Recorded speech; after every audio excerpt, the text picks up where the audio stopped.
Hillary Clinton expected to testify again on Benghazi as her presidential campaign ramps up. The House Select Committee on Benghazi calling the former Secretary of State for questioning in May and again in June. Leslie Marshall is a syndicated radio talk show host and a Fox News contributor. Ed Rollins, former principal White House advisor to President Reagan in both his terms, and he's been a longtime strategist to business and political leaders. He's also a Fox News political analyst. Both of us join me today. I said both of us. Thank you.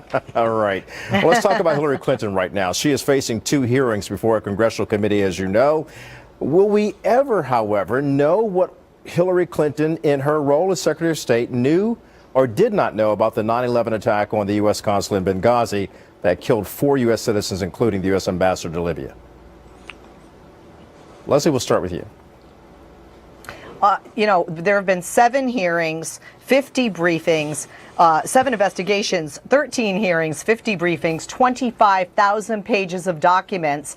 The bottom line is there's no here. Let's look at the timing of this. Hillary announces, hey, I'm going to run for president. And then all of a sudden it's like, we're going to have her back for 1 hearing, maybe 2 hearings. The bottom line is investigation and hearing after hearing, investigation after investigation. There's no there. They did not find that there was any hint of a conspiracy or wrongdoing by the former Secretary of State or our president. And that's what they're going to find again. I want you to hold that point because we're going to get back to that in just a moment. But Ed, so far, Mrs. Clinton, as we've heard through Trey Gowdy, does not appear to be cooperating with Congressman Trey Gowdy, chairman of the House Select Committee on Benghazi.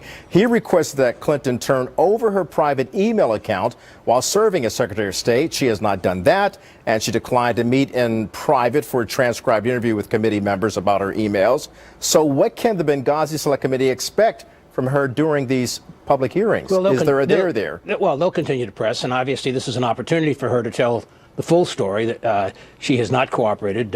No Secretary of State or no other cabinet officer or no senior White House official runs their own email out of their house in Chappaquiddick. She chose to do that.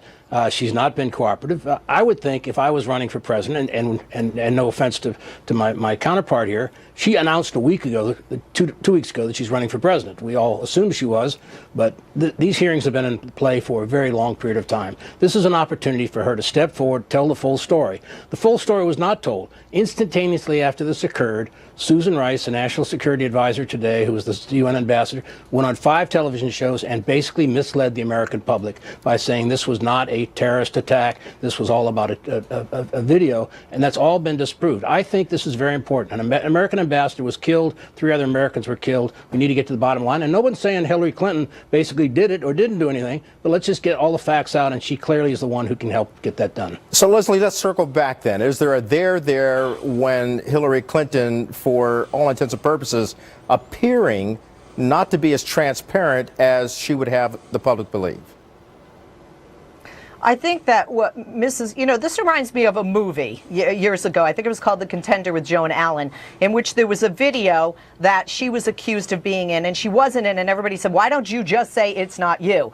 And I think this is a line in the sand for Mrs. Clinton, which is, look, these are personal emails. This has nothing to do with Benghazi. This is not going to shed any light.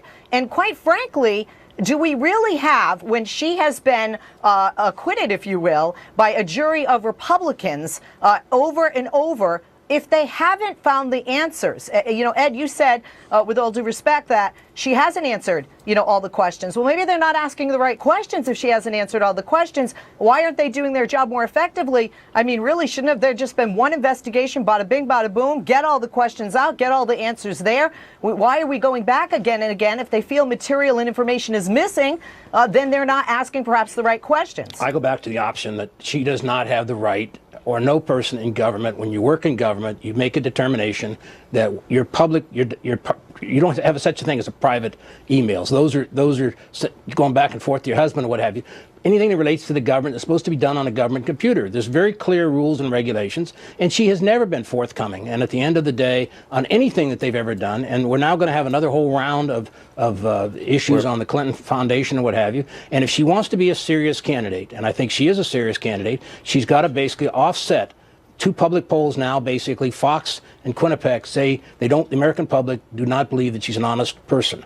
She has to be an honest person, step forward, or she's not going to be a viable candidate. Ed Rollins, Leslie, we thank you both for joining us this afternoon. Obviously, we're going to talk about this Thank you. for quite a while. We will be. Thank you very much, both of you.